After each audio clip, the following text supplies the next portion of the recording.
வணக்கம்.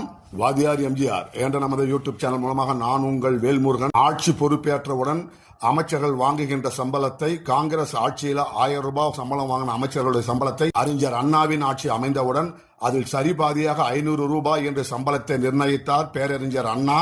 காங்கிரஸ் ஆட்சியில் பெரிய பெரிய கார்ல வலம் வந்த அமைச்சர்கள் காரை எல்லாம் என்று கூறி சாதாரண சின்ன கார்களில் பயணிக்க வேண்டும் என்று அமைச்சர்களை அறிவுறுத்தியவர் தான் பேரறிஞர் அண்ணா. அந்த பேரறிஞர் அண்ணா அவர்களுடைய ஆட்சி போல நடத்துவேன் என்று கூறிவிட்டு வந்து இப்ப இத்தனை லட்சத்துல கார் வாங்க போறோம், இத்தனை ஆயிரத்தை எம்எல்ஏக்களுக்கு அள்ளி வழங்க போகிறோம் என்று தமிழ்நாட்டு மக்களுடைய வரிப்பணத்தை சூறையாடுகின்ற இவர்களுக்கு அண்ணாவின் பெயரை சொல்வதற்கு என்ன அடிப்படை தகுதியோ உரிமையோ இருக்கிறது என்று அண்ணாவின்பால் மாறா பற்று கொண்டவர்கள் கேட்கிறார்கள். அண்ணாவின் பெயரால் இயக்கம் துவங்கிய புரட்சித் தலைவர் பொன்மனச்செம்மல் எம்ஜிஆருடைய ரத்தத்தின் ரத்தமான உடன்பிறப்புகள் கேட்கிறார்கள். புரட்சித் தலைவி அம்மாவின் போர்ப்படை தளபதிகள்